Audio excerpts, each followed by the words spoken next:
Hello, my name is Michael Moore and I'm the product manager at iThemes, and we are a very proud member of the Liquid Web family of brands. If you're running an online store, you're likely to see a steep increase in traffic during the holiday season. With so many new customers entering in sensitive information like their credit card numbers or their personal home addresses, right now is the perfect time to perform a security audit on your online store. So today we're going to show you how to perform a 10-point security audit on your website. And just for what it's worth, those of you with client sites, this is a perfect service you can provide at any time of the year. Now don't worry, although performing a 10-point security audit can sound a little intimidating or daunting, it really isn't that complicated. All we're going to do today is ask ourselves 10 different questions to make sure we are ready for the holiday season. So without further ado, let's go ahead and hop into our first question. The first thing you want to ask yourself is whether or not your store is on the right platform. For example, Shopify, Magento, and WordPress are probably the three most popular platforms that people use to create their stores. None of these three platforms would be popular e-commerce solutions if they weren't innately secure. All three platforms have their strengths and weaknesses, so you should do a little bit of research on your own to figure out which one best fits your needs. A quick audit of your platform might include the following questions. Does the platform frequently push out updates to address security vulnerabilities? Does the platform employ or utilize a team that is devoted to ensuring security standards are met? Does the platform have a history of large-scale data breaches or vulnerabilities that were left open? What is the reputation of the platform as being secure? One more thing to keep in mind when you're choosing which platform is best for you. How easy will it be for you to make a change in the future and migrate to a new platform or to a new host? Whether it is new technology or a poor customer experience, you may find yourself needing or wanting a change. If you need to move away from Shopify for whatever reason, you can migrate your Shopify store to a WooCommerce store. However, it won't be nearly as easy as moving a WordPress store to a new web host. Another plus for WordPress is that it allows for more customization and a greater suite of tools you can choose from to create, build, and grow your online store. The second thing we need to ask ourselves is whether or not our store is on the right host. So not all web hosts are created equal, and choosing one solely on price can end up costing you way more in the long run. Most shared hosting environments are secure, but some shared hosting environments don't properly separate user accounts. And if user accounts aren't properly separated, that means that if one user account becomes compromised, every account on that server could also be compromised. So that means if you're on this hypothetical server and someone else's site is hacked, your site could get hacked too at no fault of your own. You should only choose a host that is vigilant about applying the latest security patches and following the other critical web hosting security best practices. That is why, when asked, I always recommend people investing into an e-commerce focused hosting solution like Liquid Web's managed WooCommerce hosting. Full disclosure, as I stated earlier, I am the product manager at iThemes, and iThemes is part of the Liquid Web family of brands. However, I do urge you to go price shopping and find another host that is offering the same value at the same price as Liquid Web. No one has ever started an online store being enthusiastic about the hours and hours of time they will have to spend becoming proficient and all the different technical details that is required to keep their online store up and running. Having a managed e-commerce host will save you a lot of time and hassle in the managing of your site. There is never enough time in the day. That's why I always urge people to spend their time growing their business instead of reading technical documentation. The third question we need to ask ourselves is whether or not our shop is PCI DSS compliant. Now, if you accept credit card payments, you must meet the payment card industry data security standards. According to the official PCI Security Standards Council, if you accept or process payment cards, the PCI data standards apply to you. And these standards include over 300 different security requirements. But for the purpose of this webinar, we're just going to do a quick overview of the PCI DSS best practices. Alright, as you can see, we have the PCI data security standards separated by the goals and the requirements for each goal. Our first goal is to build and maintain a secure network. We can do that by installing and maintaining a firewall configuration to protect cardholder data. Now, we're going to talk a little bit more about firewalls later on in this webinar. And we're also going to want to not use vendor supplied defaults for system passwords and other security parameters. So anytime a vendor default password is provided to us, we're going to want to make sure that we update that with a new, unique, and very strong password. Our next goal is we are going to want to protect cardholder data. We're going to want to protect stored cardholder data, which means if we're storing any of the cardholder information, we want to make sure that's secure and protected. We're also going to want to encrypt transmission of cardholder data across open and public networks. So if someone's entering in a credit card information, we're going to want to make sure they're able to do that securely. Our next goal is to maintain a vulnerability management program. So we're going to use and regularly update antivirus software and programs, and we're also going to develop and maintain secure systems and applications. Our next goal is to implement strong access control measures. Restrict access to cardholder data by business need to know. So if someone doesn't need to see the cardholder data, they shouldn't have the privileges required to see them. We're also going to want to assign a unique ID to each person with computer access. That way we can monitor exactly who is viewing this information. And they're also going to want to restrict physical access to cardholder data. Our next goal is to regularly monitor and test networks. So we're going to track and monitor all access to the network resources and cardholder data, and we're going to regularly test security systems and processes. And our final goal is to maintain an information security policy. And we're going to maintain a policy that addresses information security for both employees and contractors.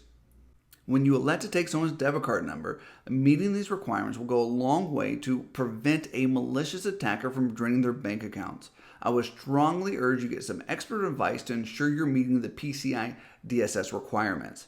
The complexity of PCI compliance is another great reason for you to choose a managed e-commerce solution when picking your hosting provider. They can offer you the support and answer any questions you have as they come up when you're implementing your PCI security strategy. The fourth question we need to ask is, do I collect too much data on my customers? The more information you collect on your customers, the more information that can be compromised during a breach. For example, in the DoorDash breach, customers' phone numbers, email addresses, home addresses, and hash passwords were compromised. That combination of information could be all that is needed to take out a fraudulent loan. You should never collect more information on your customer than you need. If you're selling digital products that do not automatically renew, why would you ever collect and store their mailing address? You should also consider using a payment gateway like Stripe. Payment gateways allow you to offload credit card payments so that your store can accept online payments without ever having to process or store the credit card numbers. Stripe will also help you become PCI DSS compliant. Unfortunately, there will always be attackers online, and there will never be a lack of reports of sites being compromised. Limiting the information you collect on your customers will limit the amount of information exposed during a breach. You can't lose customer data that you don't have. The fifth question we need to ask ourselves is whether or not we're encrypting the communication between our customers and our store. Secure Socket Layers, also known as SSL, is a security technology that provides encryption between a client and a web server. To understand this a bit more simply, a client is the web browser that your customer is using, like Chrome or Safari, and the web server is your online website or your store.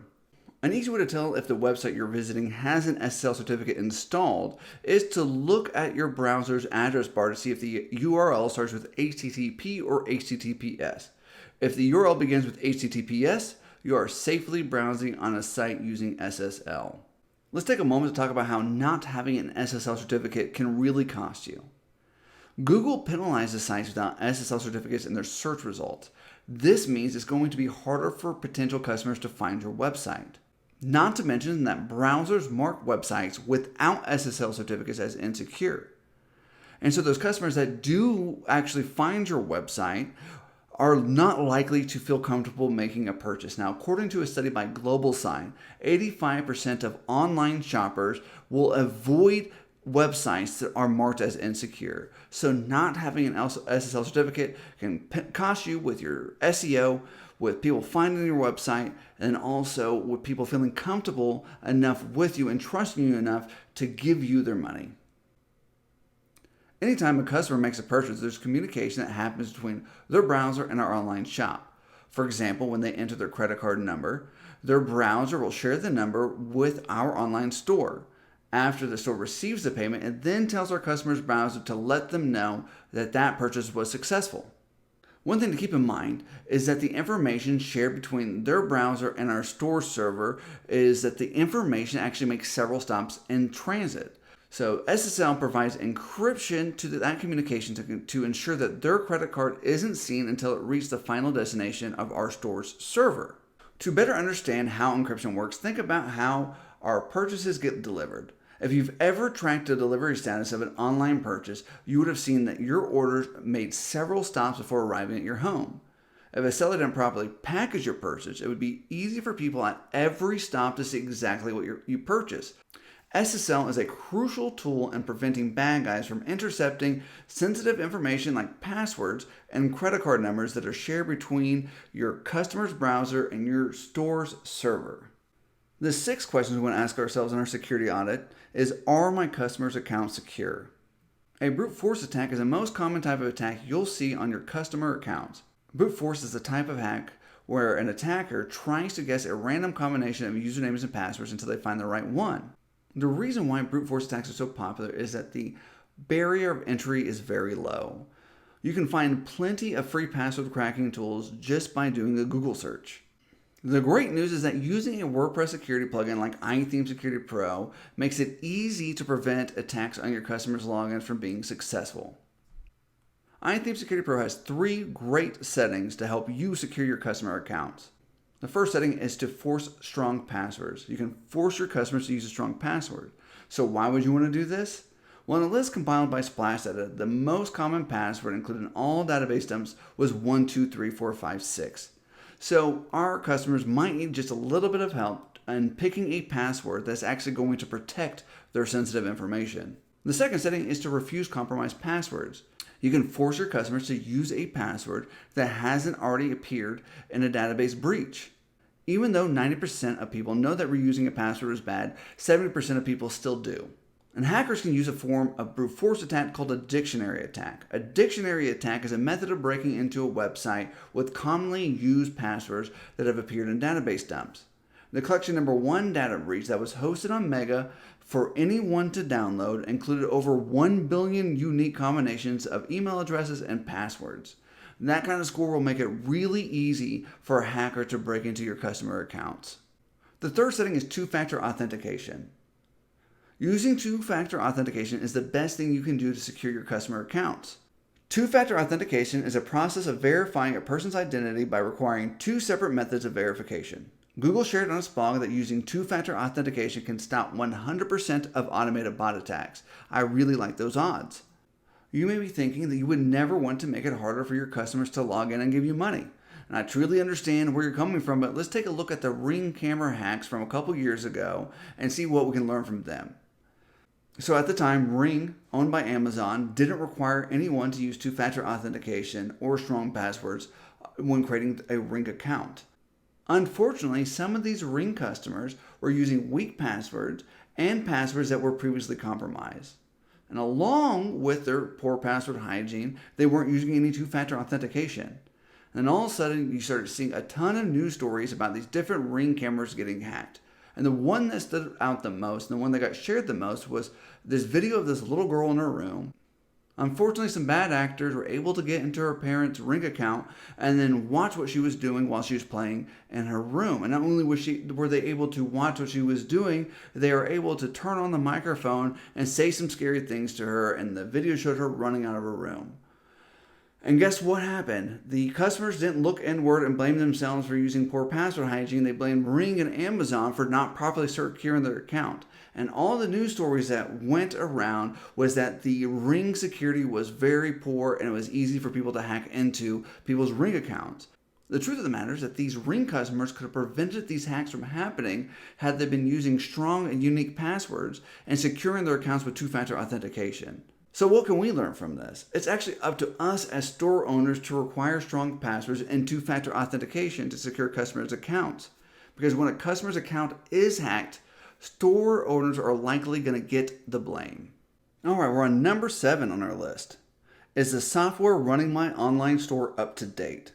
Software updates are not just for new features or bug fixes. Updates can also include security patches for known security exploits.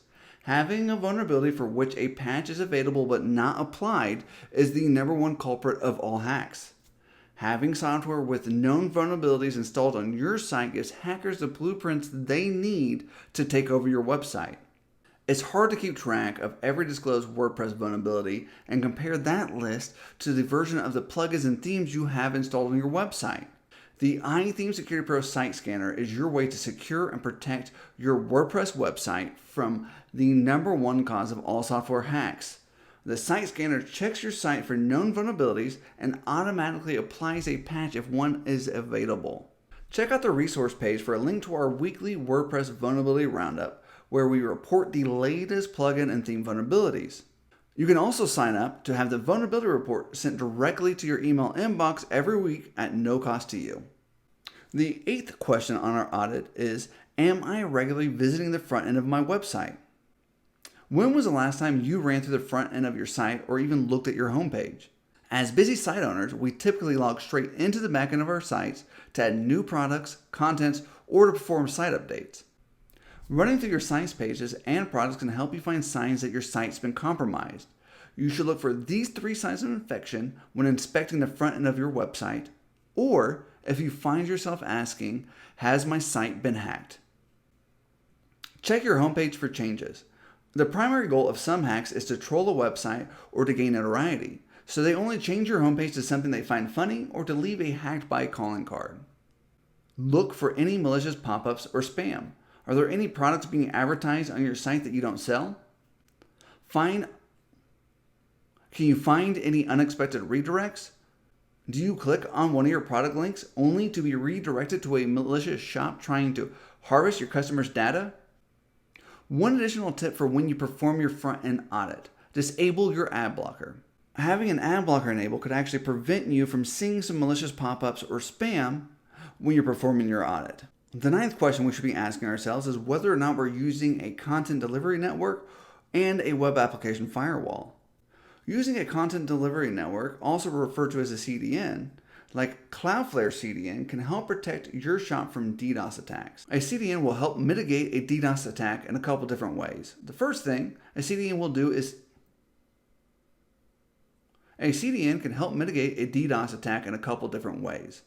The first thing a CDN will do is actively monitor and identify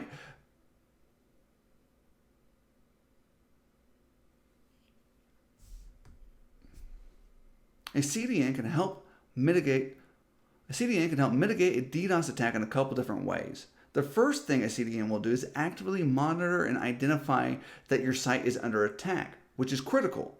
You can't stop an attack.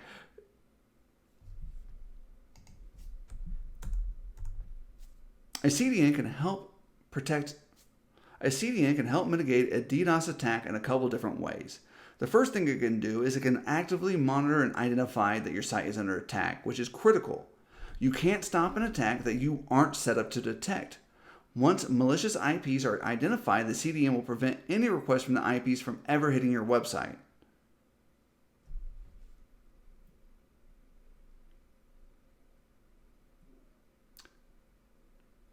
A CDN will help to detect and to stop a DDoS attack on your website. A CDN attack can help detect and stop a DDoS attack from bringing down your online store. The first thing a CDN will do is actively monitor and identify that your site is under attack, which is critical. You can't stop an attack that you aren't set up to detect. Once the malicious IPs are identified, the CDN will prevent any requests from those IPs from ever hitting your site. You should also consider using a web application firewall, also referred to as a WAF.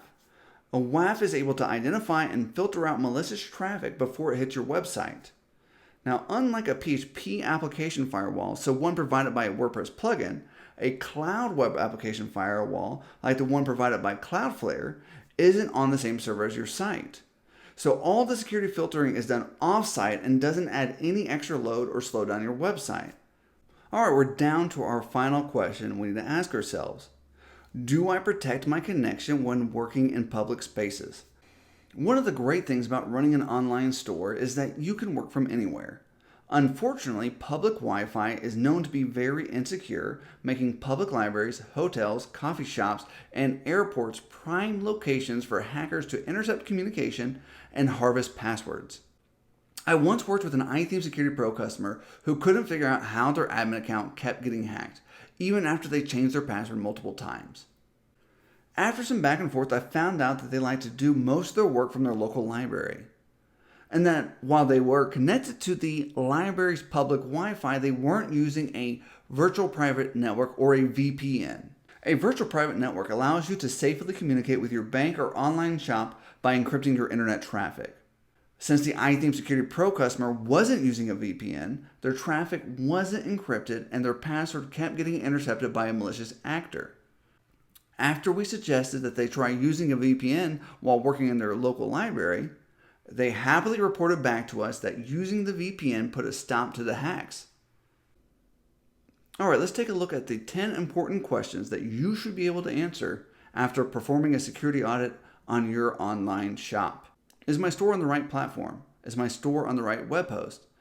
Is my shop PCI DSS compliant? Do I collect too much data on my customers? Am I encrypting communication between my customers and my store? Are my customers' accounts secure? Is the software running on my online store up to date? Am I regularly visiting the front end of my website? Am I using a CDN and WAF? Do I protect my connection when working in public spaces? Unfortunately, we aren't able to prevent hackers from attacking our websites. But the good news is that most attacks on our online stores can be prevented from actually being successful with a little action on our part. And right now is a great time to do a security audit to be sure that your site is secure and ready for the holidays. Again, I am Michael Moore, the iThemes product manager. And don't forget to check out the resource page where I included some helpful links to support the various topics that we talked about today. One final thank you, and I hope you guys have a secure and profitable holiday season.